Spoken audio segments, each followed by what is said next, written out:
Hate ads? Subscribe to Acast Plus now to skip ads and more. Click the link in our show notes to learn how.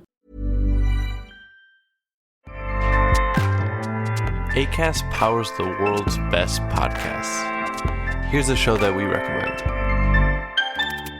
Hi, this is Ryan Grimm, a reporter for The Intercept and the host of the Deconstructed podcast.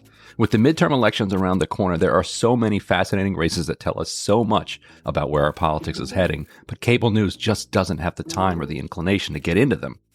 Check out our recent episode about Matt Cartwright, a progressive populist Democrat trying to hold on to a seat in a Northeast Pennsylvania district that voted for Trump twice. He definitely is running his own campaign. So the fact that he's really pushing ads and messages on economic issues, on entitlements, he knows his district and he's working it. And to be honest, I think Democrats would be a lot more successful this cycle if they pushed those issues.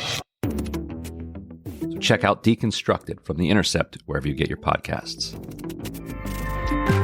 Acast helps creators launch, grow, and monetize their podcasts everywhere. Acast.com.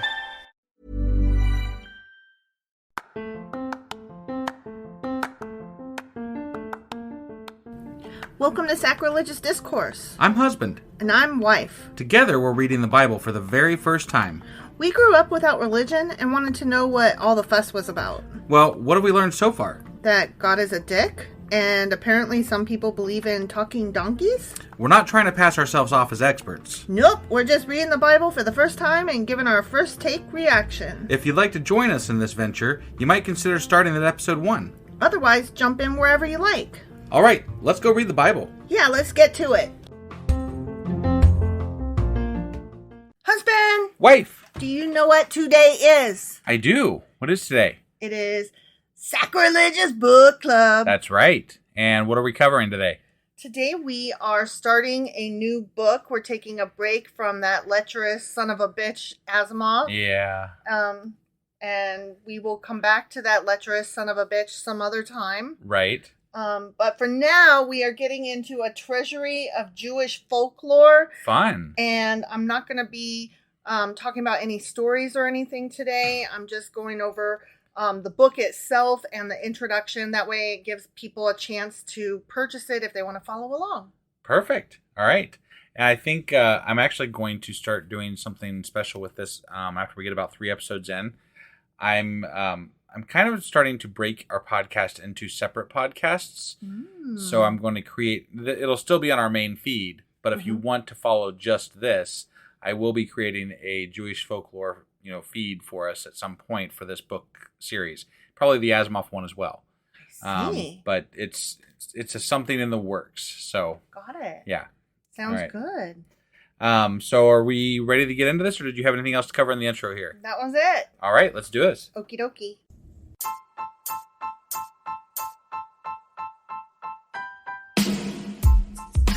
Hey, wife. Yes, husband. Did you know that we are now on Patreon? Yes, because you told me, but also, no, tell me more. So we're on Patreon now. Are we? We are, and our supporters can go there and support us, and we have multiple levels all the way up to You Killed God. That sounds really drastic and escalated quickly-ish. Well, no, there's multiple levels before there, so it escalates on a sliding scale of, cheap to not cheap. Oh. But, we can definitely use any amount, so, any support is always appreciated. So what exactly is Patreon? It's a place where you can show your support for our podcast. And just our podcast? Any podcast or any performer. But, we're the ones that, you're listening to right now. So maybe you should, support us. That'd be awesome. That would be awesome. But we love you anyway. So all you got to do is go to Patreon, look up Sacrilegious Discourse. It's actually patreon.com/Sacrilegious Discourse is our actual main page there. So head on over and send us some love. Yeah. Okay. So, as I said, we're getting into a treasury of Jewish folklore. And if you turn inside, it actually has a subtitle: Stories, Traditions, Legends, Humor, Wisdom, and Folk Songs of the Jewish People. Okay. It's edited by Nathan Ozubel. I'm probably mispronouncing that. Sure. Apologies to everyone. It tracks with our podcast. Right. Before I go any further, I wanted to say something about the cover art because it's kind of an amazing piece. It's very odd if you're not like into, I don't know. It's an odd cover, but it's perfectly fitting. What we have on the front is a piece of art by Marc Chagall, and the piece is called The Jew and the Torah. And it's got a guy, and he's holding on to something. It kind of looks like a baby, but it is the Torah. Right. There's also a goat, which I looked up this guy's art, and goats appear in a lot of his art because it's symbolic of what it gets sacrificed for sins. Right. And he also has what looks like a grandfather clock, and he has clocks in a lot of his art too. Gotcha. Now you might be asking, like, why are you spending time on the art? I had a feeling that it was important, so I'm going to talk about the artist a little bit. Okay. Yeah. So again, it's Marc Chagall. He was a Jewish French artist born in 1887, and he's been described as the quintessential Jewish artist of the 20th century. The last survivor of the first generation of European modernists, and he is respected as the world's preeminent Jewish artist. Wow. Okay, yeah. I mean, it is pretty cool art. It is. It's really interesting. Like, I would love to have a piece like this on my wall because there's so much going on in it. Like, you could just keep looking at it. We need, like, a sacrilegious discourse room. We really do. So that we can, like, litter it with things like that. Yeah. You know? Yeah. Just really cool, like, quote-unquote, like, stuff. Things our fans send us and things like that. Yeah. Like, I mean, just cool shit, you know? Cool shit, yeah. So, using the medium of stained glass, he has produced well, he's dead now. Right. But he produced windows for several famous cathedrals throughout Europe and Russia. Okay. The UN. Wow. The Art Institute of Chicago. Damn. The Jerusalem windows in Israel. He also did large-scale paintings, including part of the ceiling of the Paris Opera. Wow. Yeah.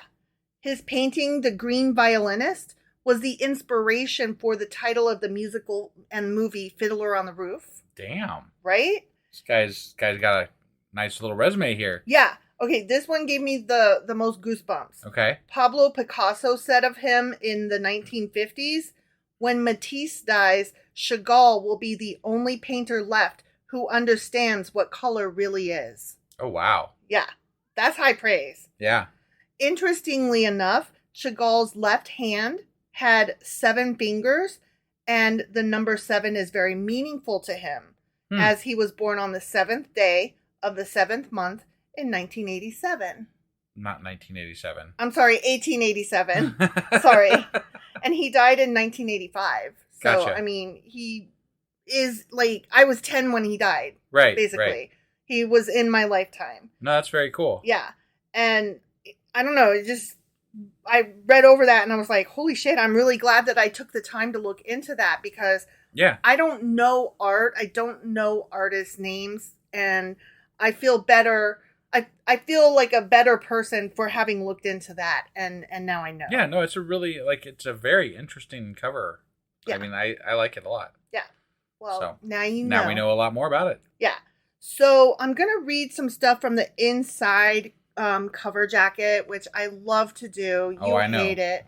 Okay, you guys, I should say, like, this is literally how I do books. Okay? It literally is. Like, when I buy a book or when I'm looking at a book to decide if I want to buy it, I look at the title, I look at who wrote it, I look at the cover art, I look at the back cover, I look at the inside dust jacket. To me, it is so painful to watch and listen to. Yeah. But that's just me. That's just me. I know. When we go into a bookstore, like, literally it'll take me an hour to go down one aisle. I ditch you. And he's already been around the store like 3 times over, and he's like walking up to me several times going, look, babe, look at this. Hey, babe, look at this. Ooh, look at what I found. And I'm like, stop bothering me. Yeah, you've been perusing one book the entire time. Yes, because I don't know, books are my thing, and like I'm very serious about it. and the whole process is very meaningful to me. Sure. So if this is boring for you, like, I'm not offended. I'm sure we've mentioned this before, but we met at a bookstore. We both worked in a at bookstore. Borders. Yeah. And that's how we met. Right. So husband is not anti-book. He loves books too. Oh, yes, very much. We're just on different levels. Different levels of loving books. Yes. But because wife definitely wins the contest of loving books. It's not a contest. No, I'm giving you the win there. Just take it.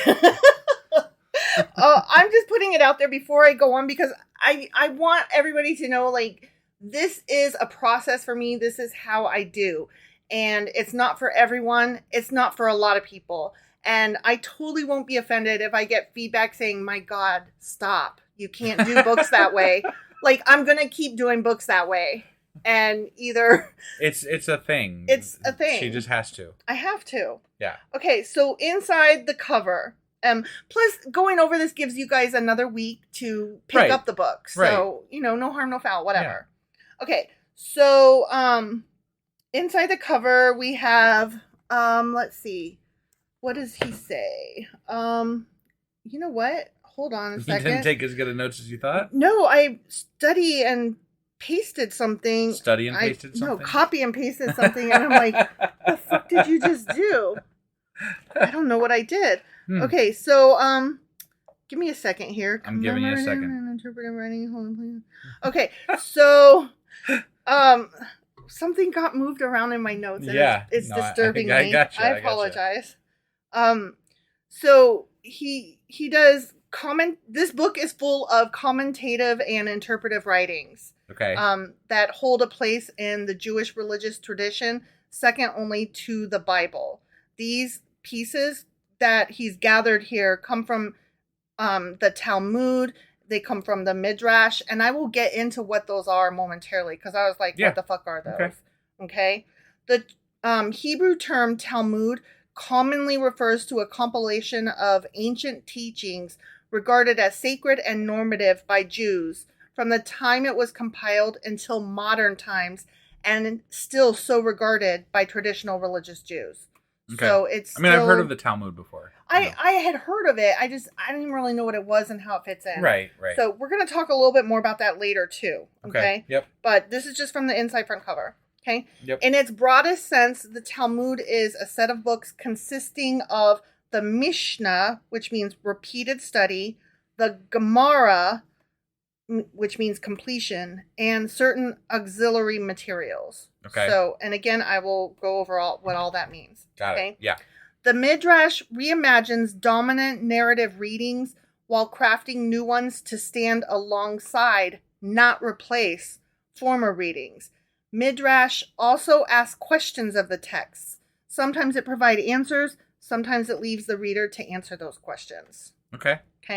So they're just... Well, and that's one thing we commented on the other day is that I feel that Judaism, as far as religions go that I'm aware of, is a very inquisitive religion. It is.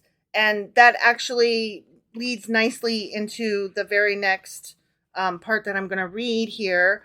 Okay, I'm quoting from the editor here, okay? Again, his name is Nathan Osubel. The excitement and variety of these tales make them a delight for reading aloud to children or silently to yourself. The major figures of Jewish history are all here, ranging from the Maccabees to the heroes of the Warsaw Ghetto. So we've got a whole... Which we're not going to cover much of the Warsaw Ghetto stuff. But... No. I'm only going to go over stuff that is like biblical times. Right, but it does go all the way up into World War II. It really does. And it's interesting. I'm not uninterested. It's just not pertinent to the scope of what we are looking for. Right, and I don't think we're going to like read this cover to cover exactly. We're just going to kind of go through it and... I'm just pulling out pieces that I will... Yeah, right. Yeah.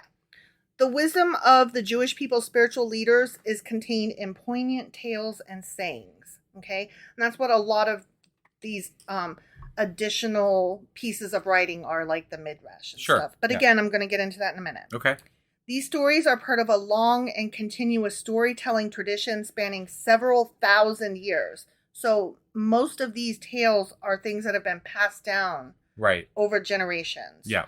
Jewish folklore is richly varied and colored with the imprint of the many diverse cultures that Jews have assimilated everywhere through the centuries. Despite the wide dispersion of the Jewish people, these folk tales remain distinct and unified, which when I get into the introduction, which I have not actually reached yet, we're still talking about the inside flap, okay? Right. He does go into that a little bit more. Gotcha. Most of the old legends contained in this book originated in the Agada of the Talmud and the Midrash, which, again, means nothing to me at the moment. It's very just, little to me. For anyway. now, just know it's supplemental material. Okay. Yeah. A Treasury of Jewish Folklore is a classic volume that continues to delight readers of all ages. Okay?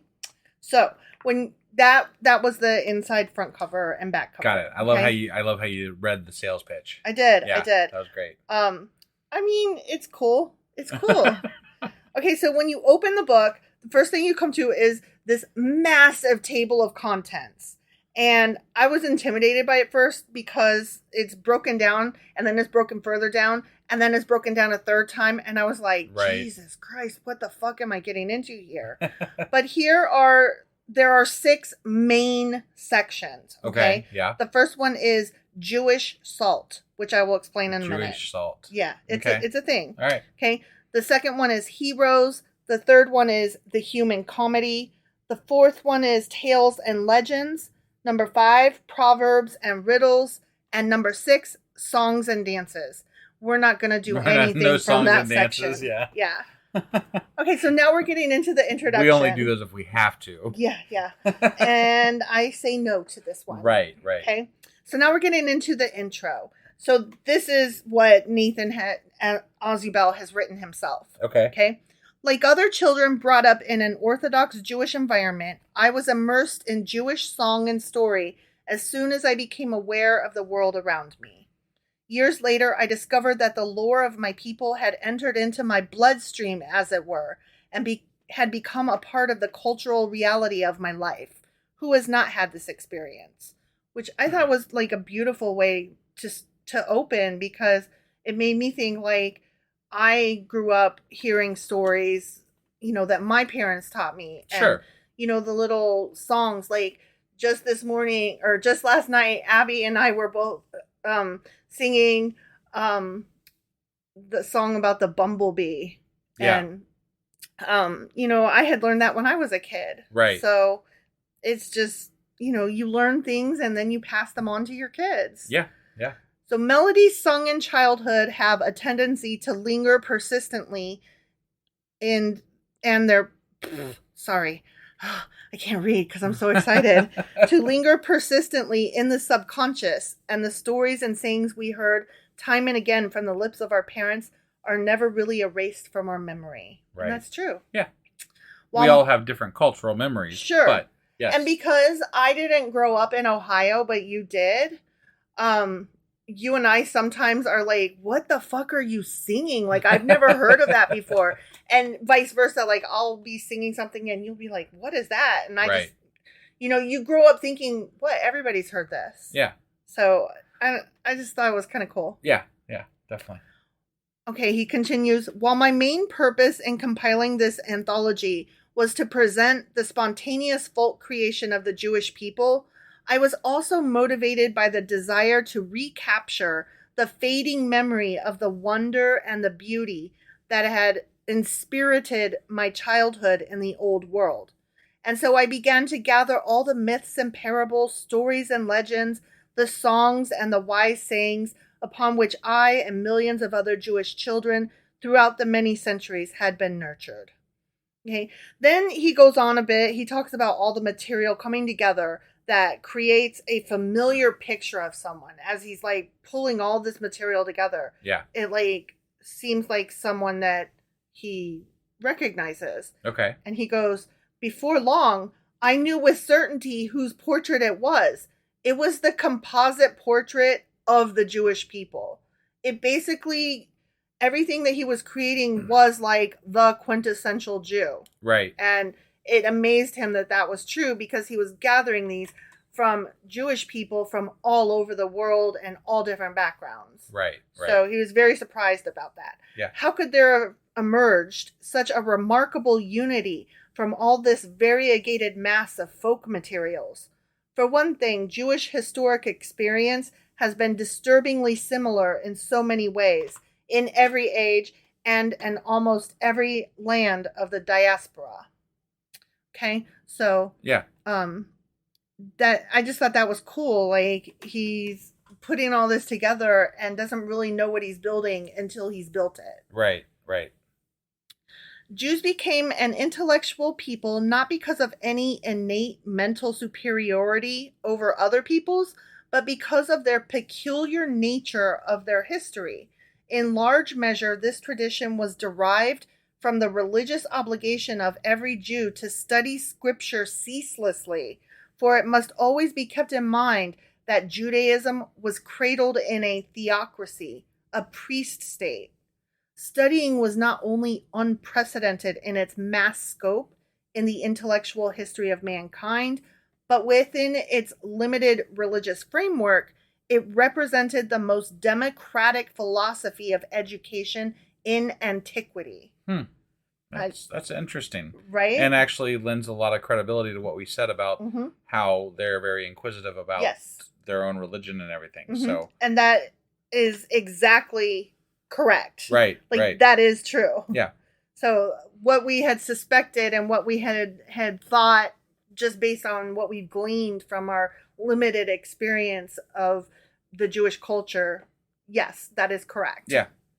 This universal duty to study as a religious act broadened the base of Jewish culture and in consequence elevated it. So he's like, we're not smart because we're smart. We're smart because we read a lot and we ask questions, and that makes us smart, and then we are smart. I mean, duh. Right? Like, I love that. I mean, I don't know. I have the only point of contention I would have is the material that they're reading. Yeah. That's the only point of contention I have here. Right. But other than that, yes, I would agree with that sentiment. Yeah. Okay, he continues, despite the tragedy of their historic experiences, Jews have always been life-affirming, or they could not possibly have survived the ordeals they had to go through as a people. Yeah, God put them through some shit. Yeah, he did.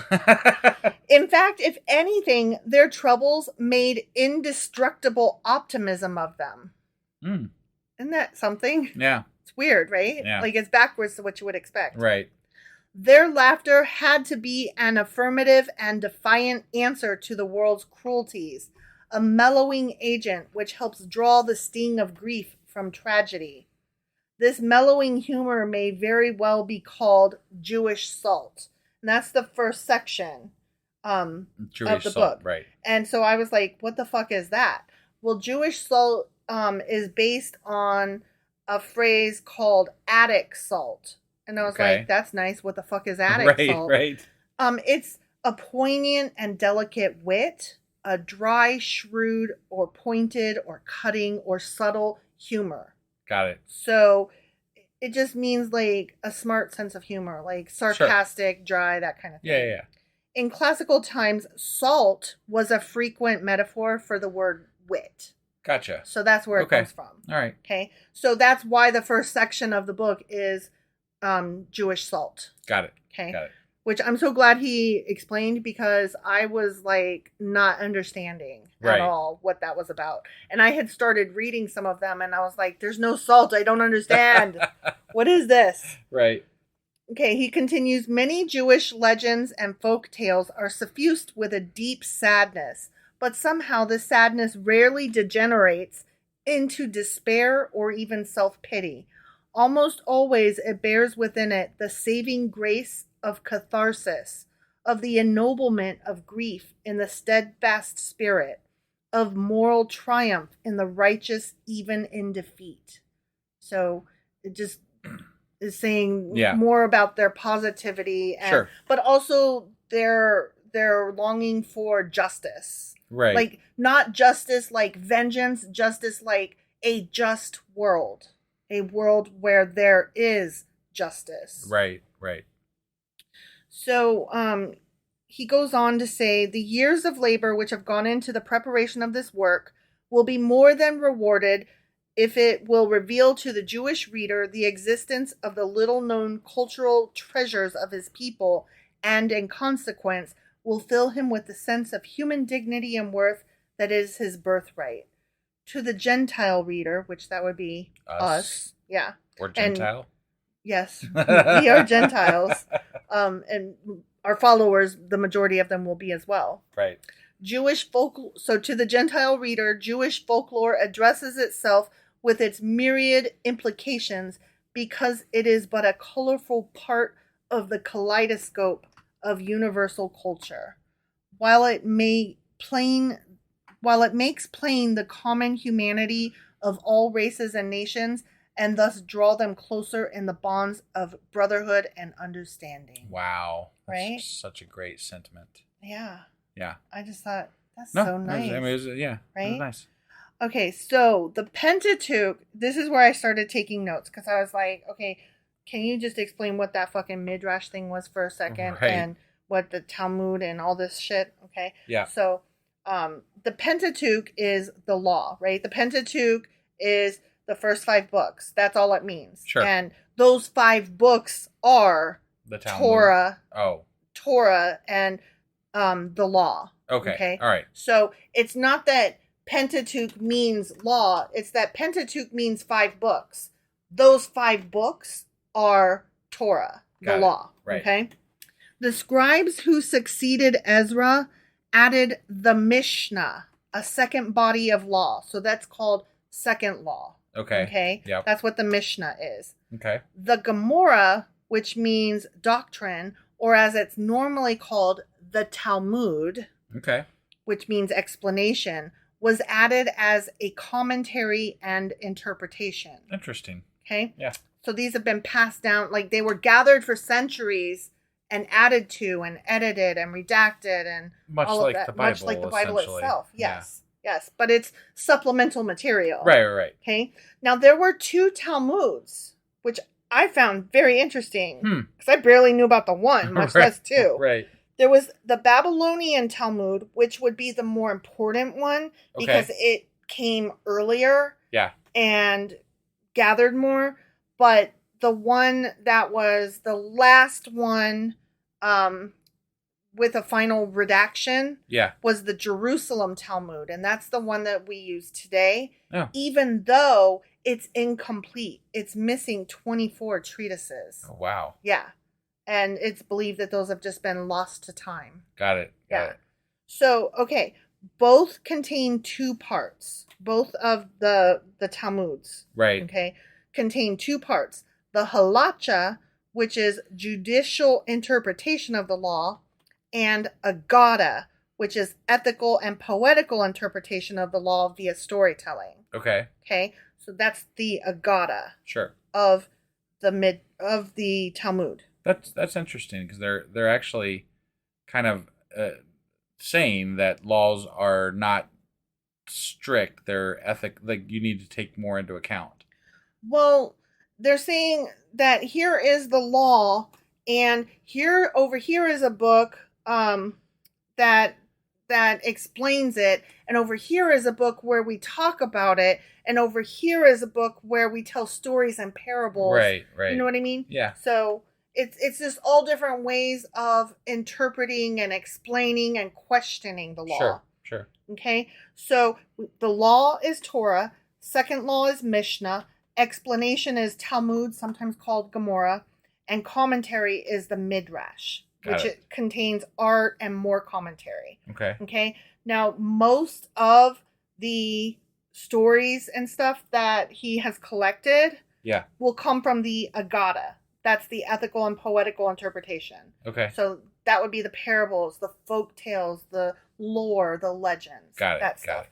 So we will be mostly reading from the Agada. Okay. So interesting. That is what I bring to the table today. All right. And now you have another week to get the book. I again ordered these off of what is it called? Thrift Books. And they arrived in less than a week. And I had ordered 2 other ones along with this one. We need to talk to them about sponsoring us. We really do. I love them. They're fast. They if they don't have the book, they put you on an email list. They'll contact you when they get it. Their prices are phenomenal. Their shipping is if you spend $35 or more, I think you get free shipping. My God, you're doing an ad. I love them, and I will go out of my way to support companies that I love. Right. So, yep. Whatever. Yeah. I'm just saying. That's fine. It's fine. All right. So that is once more a treasury of Jewish folklore, edited by Nathan Ausubel, Ausubel. All right. And I hope y'all pick it up and read along with us. And I will tell you ahead of time what we will be covering, which next Sunday will be, we will pull some stories from that first section, Jewish Salt. Okay. Sounds good. Thank you for joining us, everybody. And we will be back. Well, we got our weekly roundup today, our weekly replay today. Yes. And then tomorrow we're going to be back with 1 Chronicles chapter 21. Yes, that is correct. Sorry, I had to think about it for a second. I know you were like shaking your head, and I was like, then I don't know. All right, guys. We'll see you then. Bye.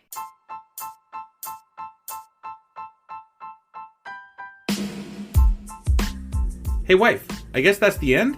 But husband, that's just sad. It doesn't have to be. We are on lots of social media platforms like Twitter. Our handle there is sacrilegious_D. For D's nuts. Oh my God. Stop doing that. Anyway, we're also on Facebook, Instagram, and Pinterest. There's a link to all of our social media sites at our website. Ooh, we have a website? Yeah, it's sacrilegiousdiscourse.com, where you can also find a link to our merch shop. We have a merch shop? Yep, we have podcast-themed clothing, mugs, notebooks, and more, as well as an atheist and science-themed products. Wow, our fans should really go check that out right now. Definitely. They can get in touch with us by sending an email to sacrilegiousdiscourse@gmail.com. But before they do that, we could really use some help. Oh yeah? With what? Well, it's not free running the podcast, and we need some financial support in order to get better equipment, which will free up time so we can concentrate on our podcast and our fans. Okay, so what should they do? Head over to patreon.com/sacrilegiousdiscourse and sign up as a contributor on our podcast. Supporters there receive additional bi-weekly episodes that we record just for our Patreon members for as little as $2 a month. Also, we'd really appreciate it if you would like and subscribe on whatever platform you're using. And Apple Podcast reviews help us out tremendously. Like and subscribe. Leave an Apple review. Join us on Twitter. Support us on Patreon. That's a lot of instructions. Don't forget to say thanks. Thanks. Okay, bye.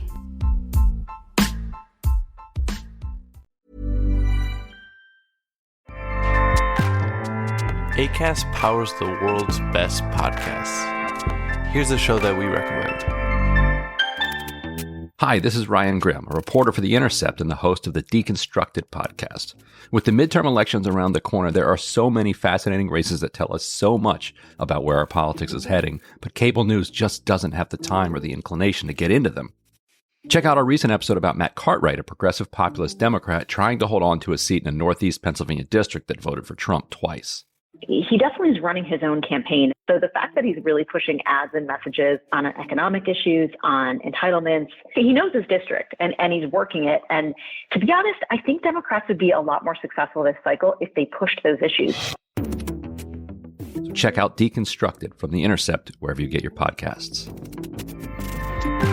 Acast helps creators launch, grow, and monetize their podcasts everywhere. Acast.com.